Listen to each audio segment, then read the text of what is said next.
This is a page from the earliest known book of printed musical pieces, dating from the 1470s. With music, as with words, the task for the printer was to reproduce notational conventions that had been developed in handwritten forms. The problem was that in music, the notational forms were much more complex than for simple word texts. In this sequence, we're going to look at some of the technological problems and solutions that were specific to the printing of music.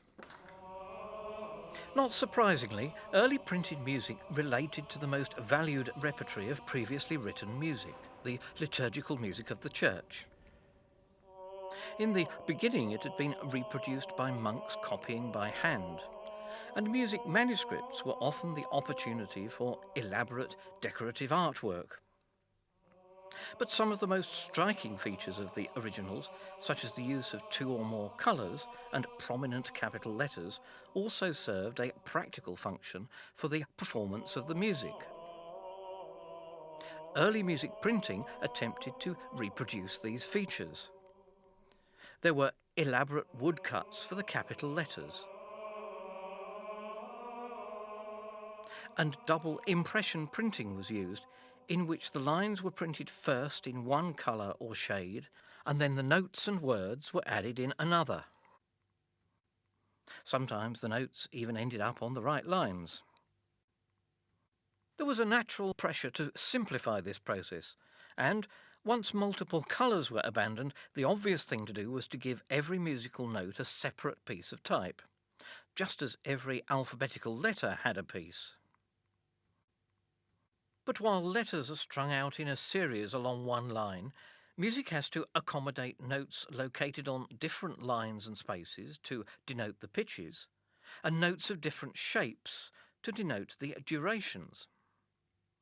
There are also subtleties of spacing to consider to avoid the notes becoming crowded. And when you had to fit words or syllables under the notes as well, the situation got more complicated still.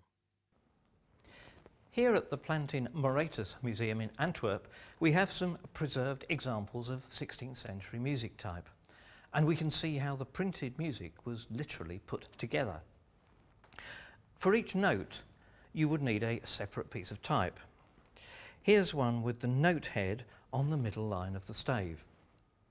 If you wanted to build an ascending scale, you would go from there to one with a piece of type on the next space, and then on the next line up, and the next space,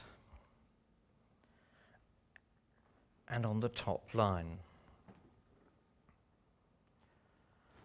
You could save the number of pieces of type by turning it the other way up, and so now we have the ascending scale of all the notes from the bottom line up to the middle line.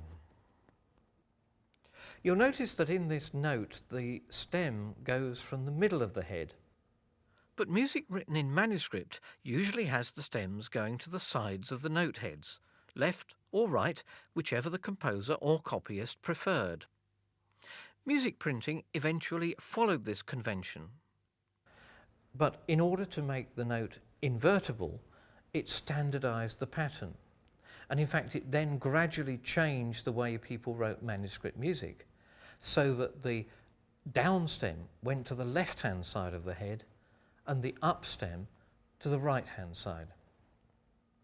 As well as a piece of type for each note, you needed a piece of type for each musical symbol, and for bar lines, and for pieces of empty stave.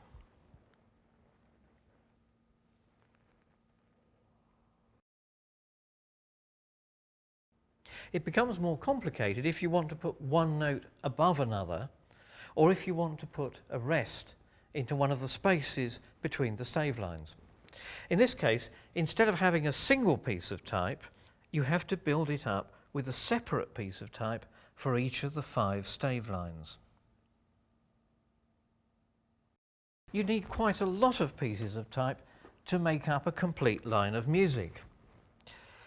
But in this system, you can put the notes on every line or space, and you can put pieces of stave line in where you need them.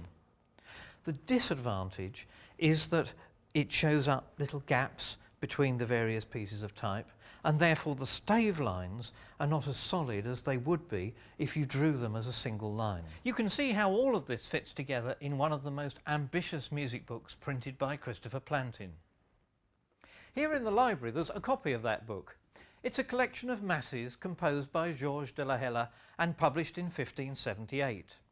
It's a very big book, and it has to be because it shows the parts for the 6 singers laid out on one double opening of pages. The start of each part is marked by the large capital letters.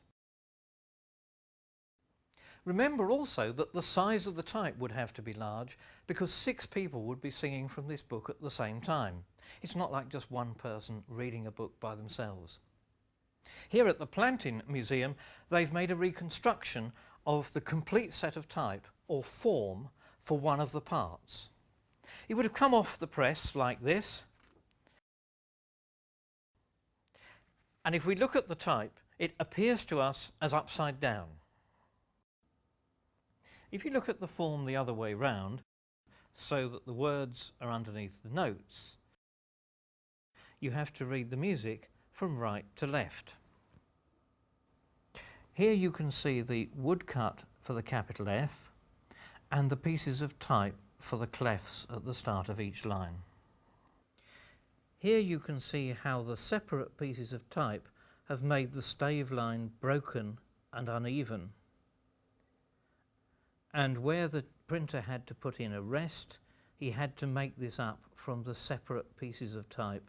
You can see the gaps between them falling into the spaces between the stave lines.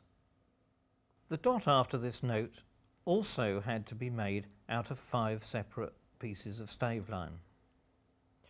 The sharp sign here is on a piece of type that covers 3 of the lines, so it had to be made up with an extra piece of type for the line at the top and another piece of type for the line at the bottom.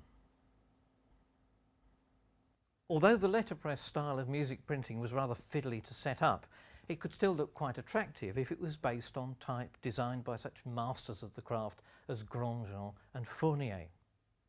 It proved inadequate, though, as new styles of music developed. Separate notes to each syllable in vocal music quite suited the letterpress style, but successions of fast notes for violin or harpsichord didn't suit it so well. For these, a different sort of technology was needed.